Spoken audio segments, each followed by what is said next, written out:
If you enjoy uncovering the secrets of the past and diving deep into the shadow world of the Cold War, please make sure to subscribe to the channel and turn on notifications.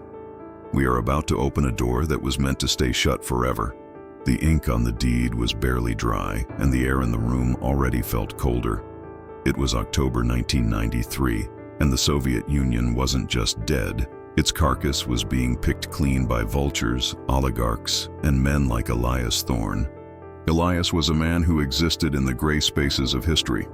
For 20 years, he had served as a logistics officer for the Central Intelligence Agency, specifically within the Directorate of Science and Technology. He wasn't the man jumping off rooftops or carrying a silenced pistol. He was the man who bought the safe houses, routed the money through shell companies in Panama, and ensured that the assets in Berlin had working heaters and reliable phone lines. He knew that espionage was 10% adrenaline and 90% real estate and paperwork. When he retired in 1991, just as the Iron Curtain crumbled into rust, he didn't take up golf. He took up acquisitions. The new Russian Federation was a chaotic marketplace where anything was for sale if you had hard currency and the right connections. Tanks, factories, entire fleets of trawlers. It was a fire sale of an empire.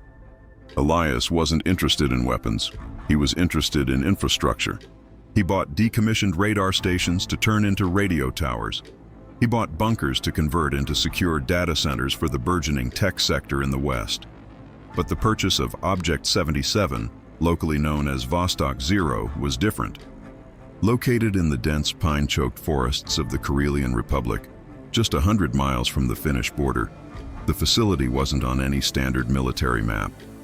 Elias had found it through a contact in St. Petersburg, a former KGB archivist named Victor, who was selling secrets to pay for his heart medication. Victor had slid a folder across a table in a smoky cafe on Nevsky Prospect. The folder contained grainy aerial photographs and a set of blueprints that stopped abruptly at the third basement level. It was a biological research station, Victor had said, his voice a dry rasp. Or maybe acoustic. The files are incomplete. It was closed in 1986, right after Chernobyl, though it is nowhere near the zone. They just walked away. Elias had bought the property for the price of a mid-range sedan in America. The deed gave him rights to the land, the structure, and whatever was left inside. Now, standing at the heavy iron gates of the complex, the biting wind whipping snow against his parka, Elias wondered if he had made a mistake. The facility was a brutalist concrete scar against the white landscape. A main administrative block, 3 stories tall, sat connected to a large, windowless hangar. The perimeter fence was torn in places, rusted wire curling like dead vines. There were no guards, only the silence of the taiga and the crunch of his boots on the frozen gravel. He wasn't alone. He had hired a local crew, 2 brothers, Yuri and Lev, to help him clear the entrance and get the generators running. They were sturdy men, former copper miners who didn't ask questions as long as the dollars were crisp. "Bad place," Yuri grunted, spitting onto the snow. He was cutting the padlock on the main gate with bolt cutters. "My father said trucks went in at night. Never saw them come out."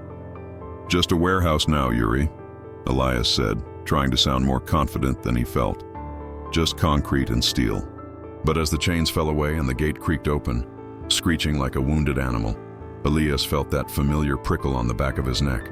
It was the agency sense, the instinct that had kept him from walking into traps in Beirut and Prague. The facility didn't feel empty, it felt dormant, waiting. The interior of the administrative building was a time capsule of bureaucracy frozen in amber. The air was stale, smelling of damp paper, mildew, and that peculiar metallic scent of old electronics. Calendars on the wall remained turned to April 1986. Mugs with dried residue sat on desks next to rotary phones that had been silent for 7 years. Elias walked through the corridors, his flashlight beam cutting through the gloom. It was fascinating and eerie. In most abandoned Soviet sites, the looting was instantaneous. Copper wire was stripped, furniture stolen, documents used for kindling, but Vostok 0 was untouched. It was as if the staff had gone out for a smoke break and simply never returned. "Generators are in the basement," Lev called out from down the hall. "We need to check the fuel lines." "Go ahead," Elias replied. "I'm going to sweep the director's office." He found the office on the 3rd floor. It was Spartan, dominated by a heavy oak desk and a portrait of Lenin that had fallen from the wall and shattered on the floor. Elias began to search. This was his expertise. He knew where men hid their secrets. He checked the underside of the desk drawers, the hollows behind the bookshelves, the ventilation grates. In the bottom drawer of the desk, beneath a stack of requisition forms for lab rats and heavy water, he found a journal. It wasn't an official logbook, it was a personal diary, bound in cracked black leather. The handwriting was jagged, frantic. Elias sat in the dust-covered leather chair and opened it. His Russian was fluent, a necessity of his former trade. March 12, 1986. The humming has started again. It comes from the floorboards. Dr. Petrov says it is the ventilation, but ventilation does not whisper names. March 20th, 1986. We are processing too much data. The subjects are not sleeping. I am not sleeping. The machine requires more power. Moscow is asking for results, but how do we explain that the machine is learning things we haven't taught it? April 14th, 1986. They are shutting us down, not because of the budget, because they are afraid. The order came from the Central Committee. We are to seal level 4, but there is no level 4 on the blueprints. We are burying it alive. Elias closed the book. His heart was hammering a slow, heavy rhythm against his ribs. Level 4. Victor, the archivist, had said the blueprints stopped at level 3. He stood up and walked to the window, looking out at the gray sky. He had bought this place to strip it for copper and sell the shell to a data storage firm. But now, the old itch was back. The need to know. He went downstairs to find the brothers. Yuri and Lev had managed to get one of the diesel generators coughing to life. The lights in the hallway flickered yellow, buzzing with the sound of angry wasps. "We have power to the main grid," Yuri said, wiping grease from his hands. "But the draw is strange." "Strange how?" Elias asked. "We have only turned on the lights in the lobby and the first floor," Lev explained, pointing to a dusty gauge on the breaker panel. "But the system is pulling enough amps to power a small city. The current is going somewhere else, down." Elias looked at the thick cables running along the ceiling, disappearing into the concrete floor. "Show me the way to the lower levels." The elevator was dead. The cables likely rusted through, so they took the stairs.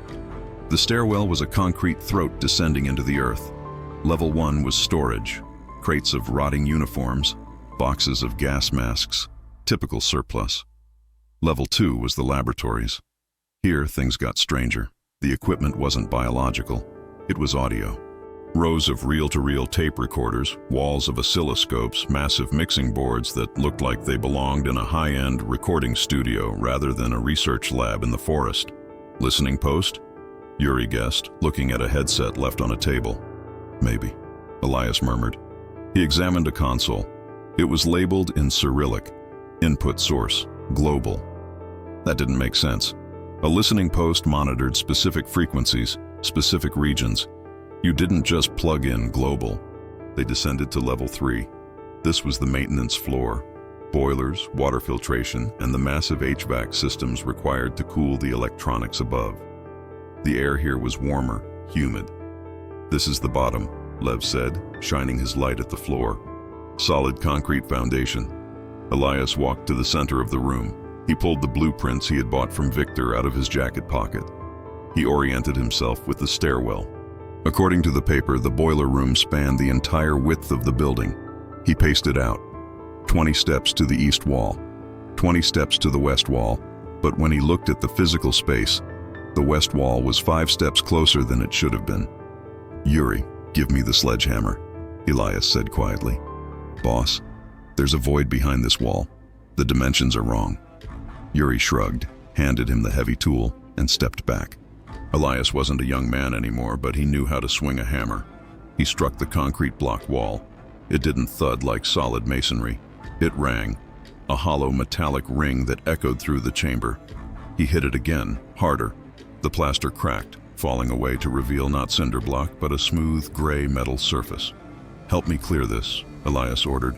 For an hour, the 3 men worked, sweating in the humid air, chipping away the false wall of masonry that had been hastily erected to hide what lay behind. When the dust settled, they weren't looking at a room. They were looking at a blast door. It was circular, like the hatch of a submarine, but massive, 8 feet in diameter. There was no electronic keypad, no digital lock, just a heavy mechanical wheel and a stencil painted in red. Object 77, restricted. Clearance level, Zephyr. Elias had held a top-secret SCI clearance for decades. He knew the NATO code names for Soviet projects.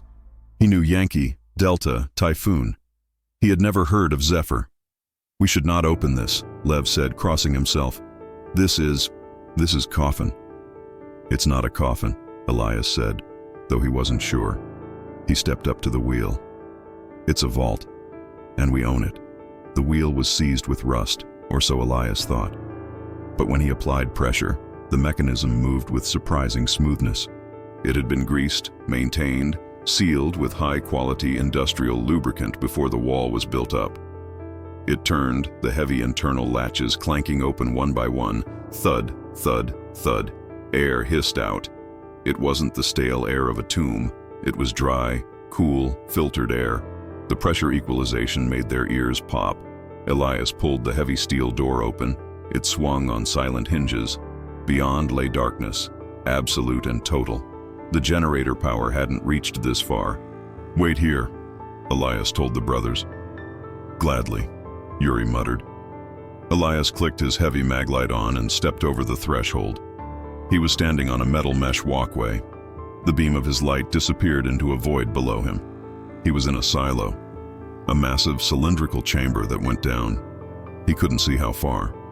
Lining the walls of this silo were banks of servers, not the sleek servers of the 1990s, but the hulking, refrigerator-sized mainframe units of the 1970s and 80s. Thousands of flashing lights were dark now, but the sheer scale of the computing power was staggering. This was more processing power than the entire Pentagon possessed in 1985. He walked along the catwalk. To his left, suspended in the center of the silo by thick cables, was a glass-walled observation room, a suspended office hanging in the void. Elias made his way to the central room. The door was unlocked. Inside, it looked like a frantic command center. Maps covered the walls, but they weren't military maps of troop movements. They were psychological maps, demographic charts, graphs tracking sentiment. One chart was labeled U.S. Mid-Atlantic Anxiety Levels, 1983. Another, West Berlin Social Cohesion Index. On the main desk sat a single computer terminal, newer than the rest, perhaps 1986 vintage, and next to it, a red binder. Elias opened the binder. The first page was a typed letter, signed by a general in the KGB's First Chief Directorate. "Comrade Director, the Predictive Behavior Model, PBM, has exceeded parameters. We are no longer just monitoring the adversary's population. The ecosystem is beginning to effectively steer them. However, the cost is becoming unsustainable. The system requires a constant feed of live data. If we cannot control the outcome, we must bury the source." Elias stared at the words, "steer them." He looked at the computer terminal. A thick power cable ran from it, snaking out the door and up toward the main breaker lines. This was where the power was going. The system wasn't off. It was in standby. Elias sat down at the terminal. The screen was dark. He found the power switch on the side of the monitor. With a high-pitched whine of a cathode ray tube warming up, the screen flickered to life. A green cursor blinked against the black background. System Echo, online last login, 26th April 1986, awaiting input. Elias typed, "Status report." The text scrolled rapidly. "Memory banks, 94%, full prediction. Algorithm, paused current year, estimation, 1993, accuracy, verification, pending." The machine knew what year it was. Elias spent the next 3 days in the vault. He paid Yuri and Lev triple their rate to stay upstairs, guard the perimeter, and keep the generator fueled. He told them it was just sensitive commercial data. They didn't believe him, but the money was good enough to buy their silence, for now. Down in the echo chamber, Elias was piecing together a nightmare. Vostok Zero wasn't just a listening post, it was a data aggregation center. The Soviets had found a way to tap into the undersea cables in the North Atlantic, not to steal launch codes, but to steal metadata. They were recording phone calls, telexes, bank transfers, medical records, police dispatch reports from across the United States and Western Europe. They weren't looking for spies. They were building a model of Western civilization, a computerized mirror of the enemy. The rows of mainframes in the silo were a simulation. They fed the real-world data into the machine, and the machine predicted how the population would react to stimuli. A stock market crash, a scandal, a war. But the most shocking discovery wasn't the machine. It was the input room at the bottom of the silo. Elias descended the spiral stairs to the floor of the chamber. Here, the air was freezing. In the center of the room stood a bank of high-fidelity, reel-to-reel tape decks, the kind used by intelligence agencies for master recordings. There were shelves of tapes, labeled by date and location. Washington, D.C., November 1963, Los Angeles, June 1968, Watergate Complex, June 1972. Elias felt a cold sweat break out under his heavy clothes. These weren't simulations. These were raw audio intercepts. He pulled a tape labeled Langley, VA, Director's Private Line, OCT 1980. He threaded it into the player. His hands were shaking. He put on the heavy headphones. The tape hissed. Then, a voice cut through the static. A voice Elias knew. It was the voice of his former boss, the Deputy Director of Operations, a man who had given the eulogy at Elias's retirement party, a man considered a patriot. "The deal is done, Yuri," the Deputy Director said. The audio was crystal clear. "We will destabilize the regime in Nicaragua. You get your foothold in Afghanistan. We both get our budget increases. The Senate is terrified. It's perfect." A Russian voice responded. "And the asset in Berlin, Thorn." Elias froze. Thorn, that was him. "Thorn is useful," the Deputy Director said. "He's a good logistician. He believes in the cause. Let him run the safe houses. If things go south, he's the perfect patsy. He's clean, which makes him easy to frame." Elias ripped the headphones off. He stared at the spinning reels. For 10 years, he had believed he was fighting a war of ideologies. He had believed in the mission. But the tape told a different story. The Cold War, at the highest levels, wasn't a war. It was a management strategy. A partnership between the elites of both sides to maintain power, funding, and control over their respective populations. And Elias had been a pawn, a perfect patsy. He looked around the room. There were thousands of tapes. Blackmail material on every major political figure of the 20th century. The Soviets hadn't used it. Why? Because the machine told them not to. He went back to the terminal in the suspended office. He queried the system logs for 1980. Simulation result. 1980. Action. Release blackmail data on US Senate. Predicted outcome. Global thermonuclear war. Probability. 99%. Recommendation. Withhold data. Maintain status quo. The machine had saved the world by suppressing the truth. Elias was so absorbed in the glowing green screen that he didn't hear the door to the observation room open. "It is rude to read another man's diary, Mr. Thorne." Elias spun around, his hand instinctively going to the holster at his belt, a holster that was empty. He was a civilian now. Standing in the doorway was a man who looked like a ghost. He was skeletal, wearing a white lab coat that was stained yellow with age. His hair was a wild shock of white, his eyes sunken but burning with a fierce intelligence. He held a Makarov pistol, but it hung loosely in his hand, pointing at the floor. "Dr. Volkov?" Elias guessed. The name from the journal. "I am Volkov," the man rasped. "I have been waiting for you.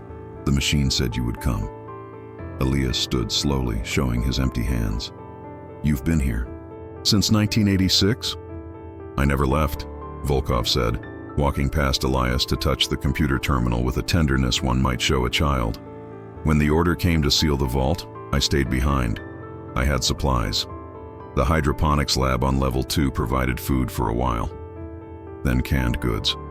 I have been tending to Echo. The machine predicted I would come." "The machine predicts everything," Volkov said. "It predicted the fall of the wall in '89. It predicted the collapse of the Union in '91. It predicted that a man from the West, a man betrayed by his own masters, would come to buy the bones of the empire. Volkov turned to look at Elias. "Do you know why I let you in? Why I didn't flood the chamber with halon gas when you broke the seal?" "No," Elias said. "Because the machine has a new prediction," Volkov said. He tapped a few keys. A graph appeared on the screen. It was a sharp vertical line spiking upward in red. Prediction date, November 1993. Event, systemic collapse. Cause, information cascade. "What does that mean?" Elias asked.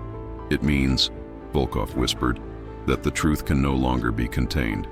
The equilibrium is broken. The men who sold you out, the men who sold my country out, they are coming to clean up their loose ends. They know you are here, Elias. They tracked your purchase." Elias felt a chill. "Who is coming?" "A cleanup crew," Volkov said. "Not Russians, Americans, your old friends. They monitored the bank transfer for the deed. They know you bought Object 77, and they know what is in this vault." Volkov holstered the pistol and handed Elias a small magnetic tape. "This is the only copy of the algorithm," Volkov said. "The hardware is irrelevant. The code is the weapon. You must take it." "And go where?" "Out," Volkov said, "before the snow turns red." As if on cue, a dull thud echoed from far above. An explosion. "The main gate," Elias said. "Yuri and Lev. They are likely already gone," Volkov said without emotion. "The men coming for you do not leave witnesses. You have perhaps 10 minutes before they breach the heavy door. The ventilation shafts on the east wall lead to the forest." Elias looked at the old man. "Come with me." Volkov smiled, a sad, toothless expression. "No, my life is here. I am part of the circuit now. Besides, someone must ensure the mainframes overheat at the precise moment they enter the room." He typed a command into the terminal. "Self-destruct sequence initiated. Cooling systems disabled. Core temperature rising." "Go, American," Volkov said. "Take the truth. Decide if the world is ready for it." Elias grabbed the tape, shoved it into his parka, and ran. He didn't look back as he sprinted across the catwalk, the sound of distant automatic gunfire echoing down the silo shaft. The Cold War wasn't over. It had just moved underground. And Elias Thorne was now the most dangerous man in the world, because he held the receipt for history itself.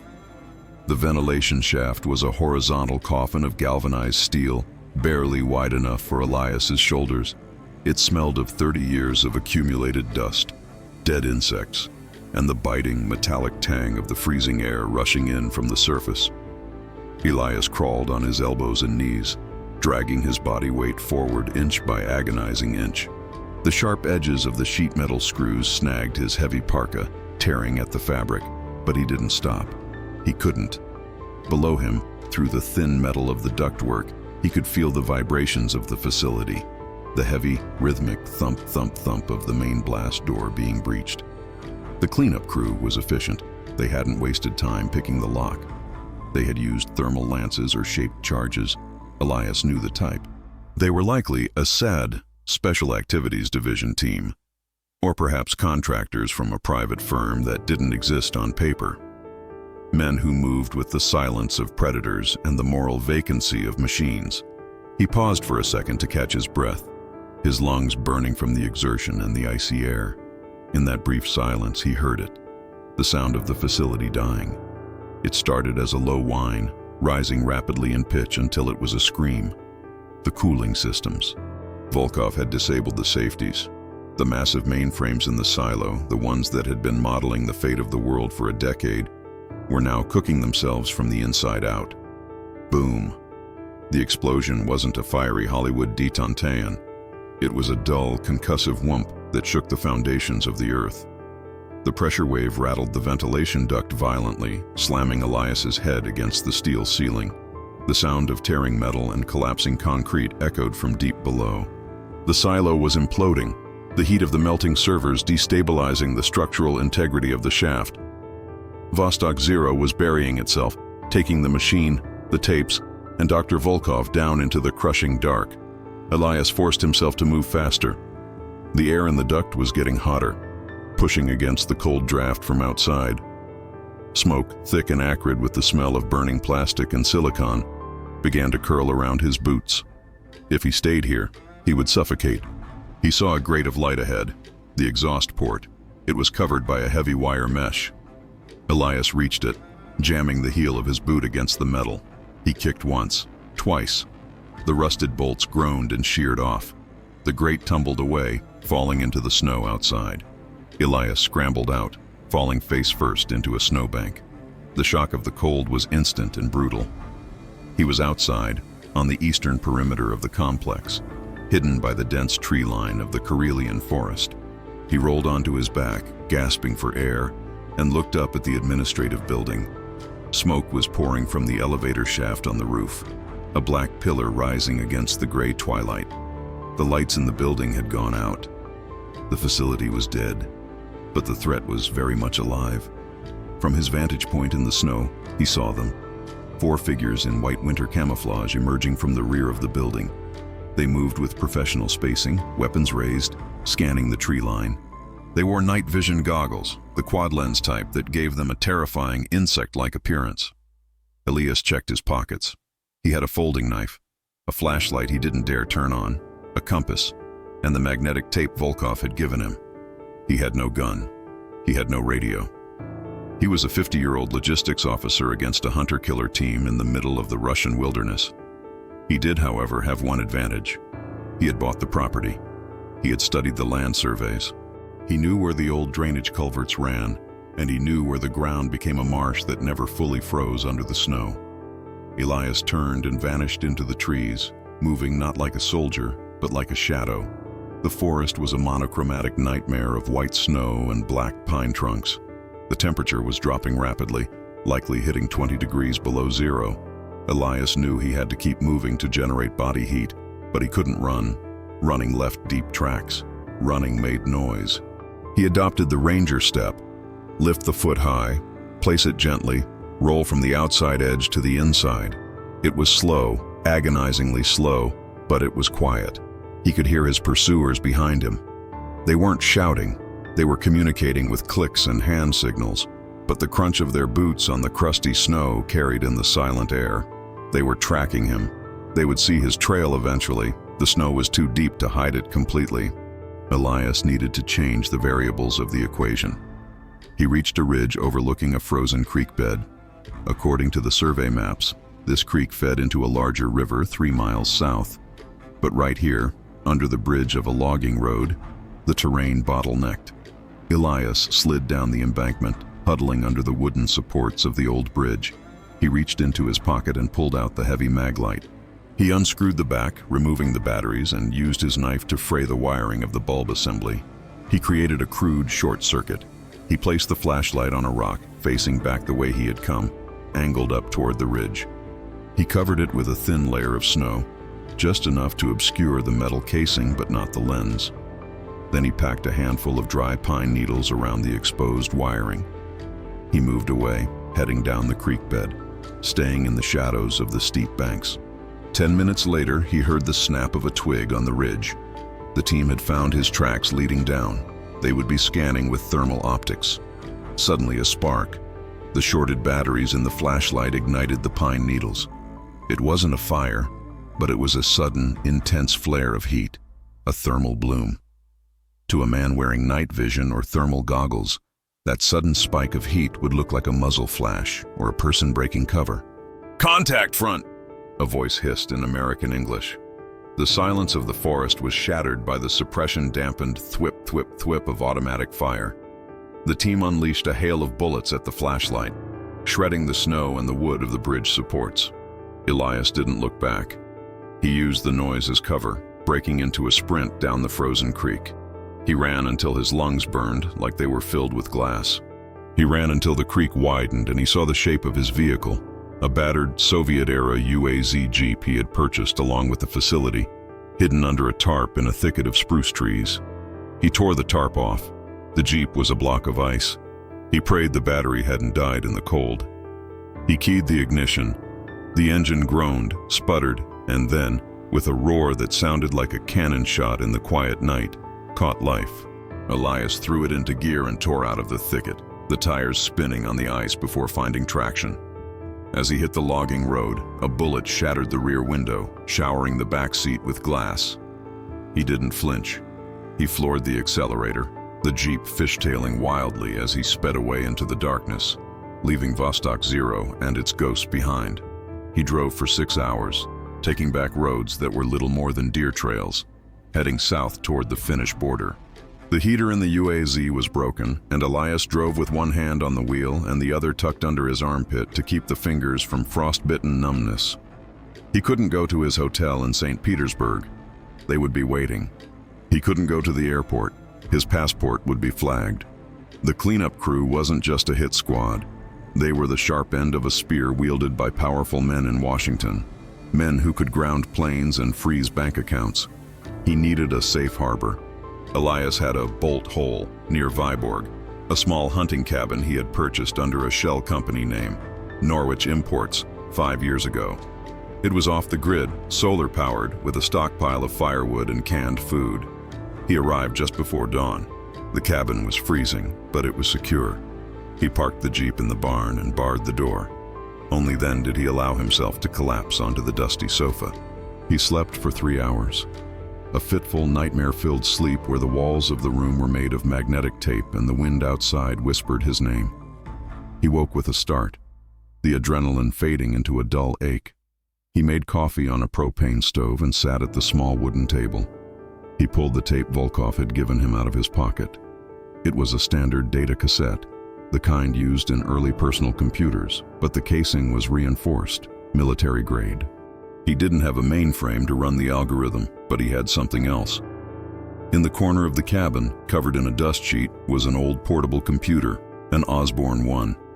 It was archaic, but Elias had modified it years ago for field communications. He hooked up a cassette reader to the serial port. He inserted the tape. The screen glowed amber. Loading. Source: Echo, Zephyr. Encryption: Omega Red. Elias typed in a sequence of keys, a backdoor code he had learned during a joint operation with British intelligence in the late 70s. It was a long shot, but Volkov had said the machine predicted him. If the machine knew him, maybe it had tailored the access for him. Access granted. The screen filled with text. It wasn't code. It was a list. Operation Midnight Climax, 1960s Operation Mockingbird, Media Control. The P2 Masonic Lodge Scandal. The Iran-Contra funding channels, predicted 1984, verified 1986. Elias scrolled down. The data wasn't just a history lesson, it was a ledger of leverage. It showed bank account numbers in the Cayman Islands, Switzerland, and Luxembourg. Accounts linked to senators, parliament members, and directors of intelligence agencies. But then, he found the file Volkov had mentioned. The algorithm. He opened it. It wasn't a program to predict the future. It was a program to shape it. The text described a method of information injection. The ecosystem didn't just listen, it suggested. It had generated false intelligence reports that were fed to both the KGB and the CIA, subtly steering them toward conflict or detente, depending on the desired outcome of the architects. The bipartisan coalition of intelligence leaders who ran the show. They had orchestrated the entire Cold War. They had kept the tension high enough to justify trillions in defense spending, but low enough to prevent the apocalypse. They were the shepherds, and the world was the flock. And then he saw the final entry, dated October 1993. Current objective: consolidation. Method: dissolution of Russian assets, absorption of markets. Target: global economic hegemony. Obstacle: Elias Thorne. The machine had designated him an obstacle days ago, before he even opened the vault. Elias sat back. He wasn't just a witness, he was a glitch in the system, and the system was trying to debug him. Elias knew he couldn't run forever. The resources against him were infinite. Satellites, listening stations, local police, mercenaries. Eventually, he would make a mistake. He would use a credit card, or drive past a traffic camera, or simply fall asleep at the wrong time. He had to go on the offensive. He needed to get this information to someone who couldn't be silenced. The media? Risky. Editors could be bought or intimidated. The government? They were the enemy. He thought of Marcus, Marcus Vance was an investigative journalist based in Helsinki. He was an old-school muckraker, a man who had exposed the arms for hostages deals before they were mainstream news. Elias had fed him scraps of intel over the years to build trust. Elias used the cabin's shortwave radio. He didn't transmit a voice message. He tapped out a series of bursts on a specific frequency, a numbers station style code they had agreed upon years ago. 77, 12, Helsingfors, railway. He waited. 10 minutes later, a burst of static responded. 3 clicks, received. Elias left the cabin an hour later. He didn't take the jeep. He hiked 5 miles to a nearby village and stole a rusted Lada sedan, hot wiring it with a practiced hand. He drove to the border crossing at Valima. He knew the guards there, or rather, he knew their greed. He parked a mile from the checkpoint and walked through the woods, finding the hole in the fence used by cigarette smugglers. He left a roll of American $20 bills under a specific rock, the toll. He crossed into Finland as the sun set. The difference was palpable. The roads were plowed, the streetlights worked. He was in the West, but he wasn't safe. The CIA operated in Helsinki with impunity. He took a train to the city center. The Helsinki Central Station was a cavernous monument to Art Nouveau, filled with commuters in heavy coats. Elias blended in, a gray man in a gray crowd. He saw Marcus standing near the ticket kiosks. Marcus looked older, tired. He was checking his watch nervously. Elias didn't approach him. He watched. He saw a man reading a newspaper on a bench 30 feet away. He saw a woman window shopping at a kiosk, but her reflection was focused on Marcus. It was a trap. Marcus had been compromised. Elias felt a surge of anger, but he tamped it down. He couldn't blame Marcus. They probably had a gun to his head, or worse, to his family. Elias walked past a payphone. He dialed the number of the payphone next to Marcus. Marcus jumped when it rang. He picked it up. "Don't look around," Elias said, keeping his voice low, shielding his mouth with his scarf. "Elias?" Marcus sounded terrified. "Jesus, man, where are you? I have a car waiting." "You have a hearse waiting, Marcus," Elias said coldly. "Who got to you?" "The station chief." They took my daughter, Elias." Marcus sobbed quietly. "They said if I didn't bring you in." "Listen to me carefully," Elias said. "I'm going to save your daughter. But you have to do exactly what I say. Hang up the phone. Walk to the trash can on your left. Drop your briefcase. Then walk out the front door and go home. Do not look back. What about the men watching me? Let me worry about them." Marcus hesitated, then hung up. He walked to the trash can, dropped his leather bag, and walked toward the exit. The surveillance team reacted. The man on the bench stood up. The woman turned. They were focused on Marcus. Elias moved. He wasn't looking for a fight. He was looking for a distraction. He walked briskly to the trash can where Marcus had left the bag. He pulled a small canister from his pocket, a tear gas grenade he had liberated from the Vostok Zero armory. He pulled the pin and dropped it into the trash can, then kept walking. 3 seconds later, the can erupted in a hiss of white smoke. People screamed. The station dissolved into chaos. In the confusion, the surveillance team was blinded. Elias slipped into the crowd, moving against the flow of panic, disappearing into the Helsinki night. He hadn't given Marcus the tape. He had realized that handing it off was impossible. He had to deliver the message himself. Elias broke into the server room of a university library that night. It was a desperate move, but he needed high-speed internet access, something that was still a rarity in 1993. He didn't upload the data to the public web. It was too slow, and the files were too big. Instead, he used the university's connection to hack into a specific node, the encrypted email server of the U.S. Embassy in Helsinki. He attached a single audio file, the recording of the deputy director from 1980. He sent it to the director of Central Intelligence, the President of the United States, and the editors of the New York Times, the Washington Post, and Le Monde. But he put a time lock on the attachments, an encryption key that only he possessed. Subject line, Project Echo, the dead man's switch. Then he found a phone number in the dossier he had retrieved from the vault. A direct line, a number that didn't ring in an office but in a house in McLean, Virginia. He dialed. It rang twice. "Yes?" A voice answered. Elderly, gravelly, the voice from the tape. The deputy director, now retired but still pulling the strings. "This is Thorne," Elias said. Silence. Then a sigh. "You're a persistent man, Elias. We thought you were a logistics clerk, a bean counter." "The bean counter just bought the farm," Elias said, "and I found the receipts." "Volkov was a sentimental fool," the director said. "He should have destroyed that place years ago." "He kept it for me," Elias said. "I have the algorithm, sir. I have the bank accounts, I have the tapes, and I have the encryption key for the email that is currently sitting in the inboxes of every major news outlet in the world." "If you release that," the director said, his voice devoid of fear, "you will destroy the Western Alliance. The markets will collapse. Governments will fall. There will be chaos. Do you want that on your conscience?" The Russian machine predicted it. Total systemic collapse. "Maybe the system needs to collapse," Elias said. "Maybe the truth is worth the price. Don't be naive. People want safety, not truth. We gave them safety. We managed the nightmares so they could sleep." "You manage the nightmares by creating them," Elias countered. "Here is the deal. I'm listening.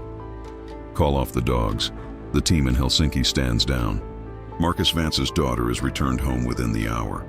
You authorize a transfer of funds, $5 million, to an account I control. And then you resign from your consulting roles.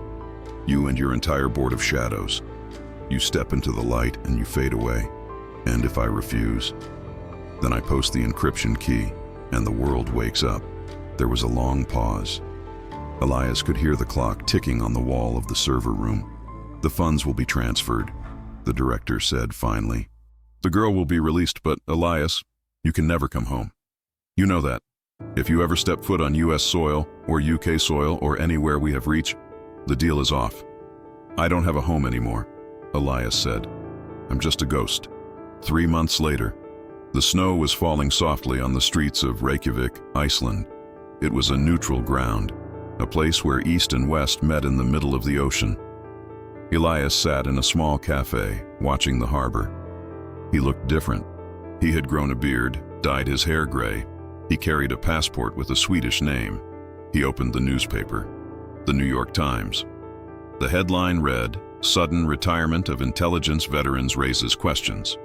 It was a small story buried on page A14.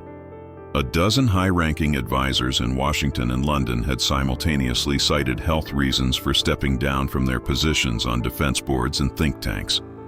There was no scandal, no public outcry, just a quiet changing of the guard. Elias took a sip of his coffee. He hadn't released the key. The email attachments remained encrypted, a digital sword of Damocles hanging over the heads of the most powerful men in the world. He reached into his bag. The magnetic tape was there, inside a lead-lined case. He hadn't destroyed it. He couldn't. He thought about Volkov, buried under the concrete of Vostok 0.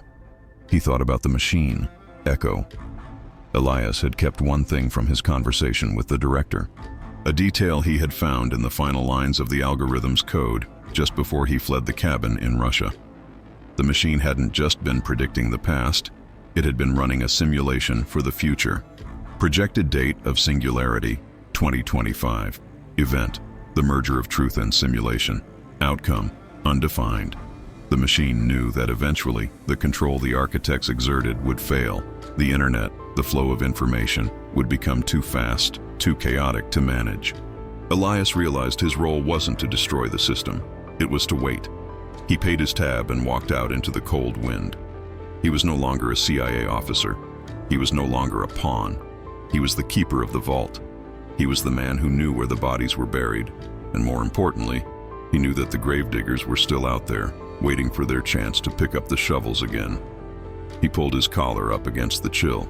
The Cold War was over, but the long war, the war for the mind of the world, had just begun. And Elias Thorne was the only soldier left on the battlefield who knew the rules.